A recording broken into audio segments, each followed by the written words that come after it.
The Turks have produced some of the Ummah's greatest champions. Today, Islam in Turks has become synonymous to the Ottoman Sultanate, that Islamic power that championed the Ummah for centuries before it fell in 1922. However, in actuality, the Turks had led the Islamic Ummah long before the dynasty of the House of Osman. But how did this come to be? In this video, we will quickly go through the conversion of the Turks and their rise to power. The Turks were gradually introduced to Islam through the Islamic Caliphate's increasing influence over Central Asia, which was initiated by the Muslim conquest of Persia. One of the more decisive battles that followed in this context was the Abbasid defeat of the Tang dynasty at Talas, giving the Muslims effectively control over Transoxiana and Turkmenistan.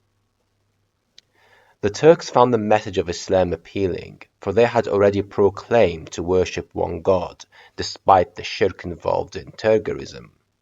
This is even documented in the works of the Christian chronicler, Michael the Syrian, who writes, "The Turks had always proclaimed one God, so when they heard that the Arabs speak about one God, they adhered to their religion."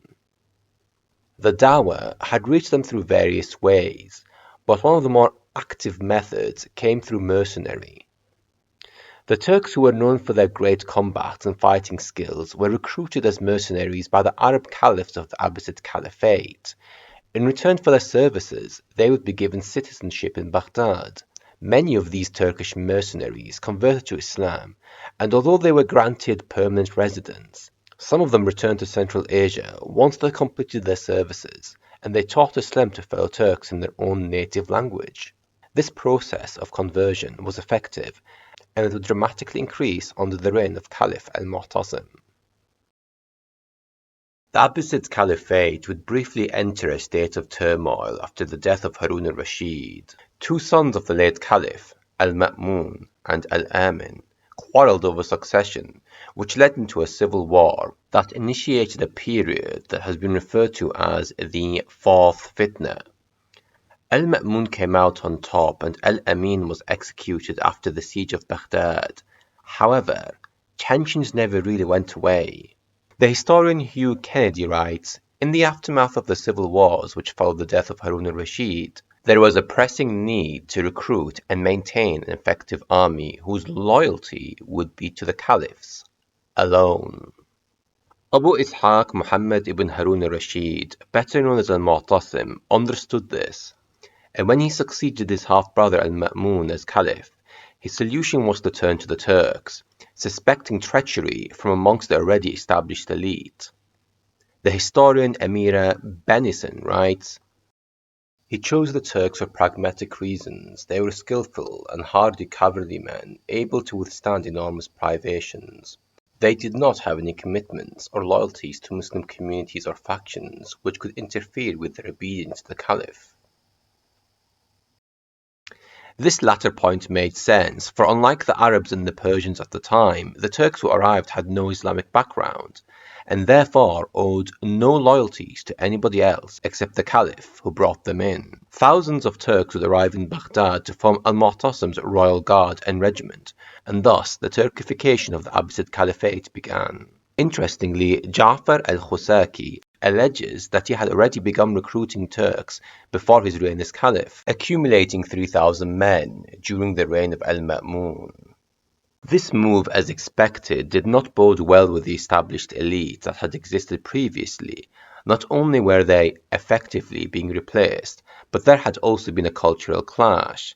The Turks who arrived came from nomadic and warrior-like culture, did not sit well with the more settled Arabs and Persians. They also spoke little Arabic, were relatively new to Islam, and were accused of so-called rowdy behavior. Tensions between the Turks and the natives in Baghdad soon turned into violence, and al-Mu'tasim finally acted to resolve the situation and made the drastic decision to relocate the capital of the Caliphate from Baghdad to Samarra. The city of Samarra was founded in 836 Common Era by al-Mu'tasim so that it would become the new capital of the Caliphate, a decision made to accommodate his new Turkish army. As it turned out, Al-Mu'tasim had been correct to suspect treachery. During a specific campaign against the Byzantines, a dissatisfied, experienced military general by the name of Ujayf ibn Anbasa had conspired against the Caliph in favor of al-Ma'mun's son, al-Abbas. The plot had been uncovered and Ujayf ibn Anbasa was arrested and then later executed. However, by moving away from Baghdad and into Samarra, he isolated himself from everybody else, making his successes ever so reliant on the Turkish ghilman and their generals.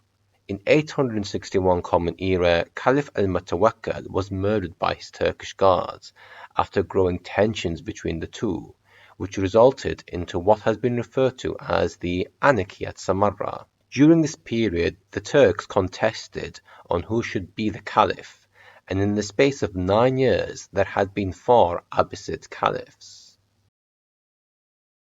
This, along with the Zanj rebellion, severely weakened the Abbasid Caliphate from within, and although the capital had moved back to Baghdad once more, the damage had already been done. The Caliph's role had been severely weakened and the Caliphate had become vulnerable. The historian Bosworth suggests al-Mu'tasim and his Turkish army are to blame for the decline of the Abbasid Caliphate. However, I believe this is a little short-sighted. Whether al-Mu'tasim intended to or not, his mass influx of Turks led to masses of Turks converting to Islam, which must have undoubtedly helped spread their religion back in their homelands as well. To emphasize on this last point, soon the Turks would not only save the Abbasid Caliphate from collapsing, but also Sunni Islam. In the early part of the 10th century, the Shiite Fatimid Empire rose to power, and it would begin challenging the Abbasid Caliphate for dominance over the Middle East. 25 years later, another Shiite power, the Buyyid state, also rose and later dealt a massive blow to Sunni Islam when they seized Baghdad in 945 Common Era.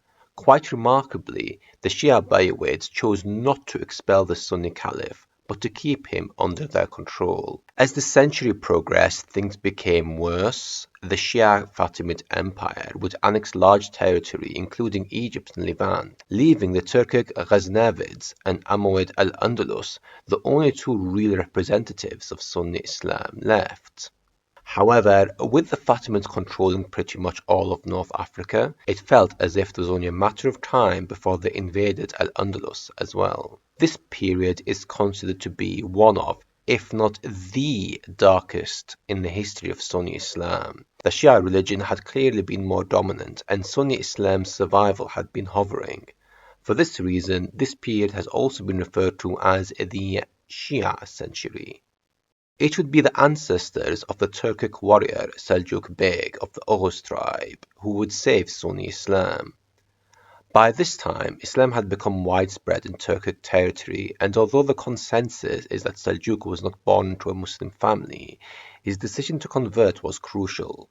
The Seljuk Empire, or Seljuk Sultanate, was founded by his grandson Tughril Beg, a man who has been referred to as the reviver of Islam. This is because in 1055 he took Baghdad from the Buyyids and won it back for Sunni Islam, to which the Abbasid Caliph proclaimed him as the great king of East and West, the reviver of Islam. By winning Baghdad, he initiated what has been referred to as the Sunni revival. Tughril Beg was succeeded by Alp Arslan, an equally capable man, to which Ibn al-Athir pays good tribute to. Under his reign, the Seljuk Sultanate expanded greatly, earning a decisive and memorable victory against the Byzantines at Manzikert. He was succeeded by another great Seljuk Sultan, Malik Shah, and by the end of the 11th century, the Seljuk Turks had not only pushed back the Shia Buyyids and Fatimids, but were now expanding into new territories. Sadly, divisions would appear within the Seljuks soon after, leaving the Ummah weak again.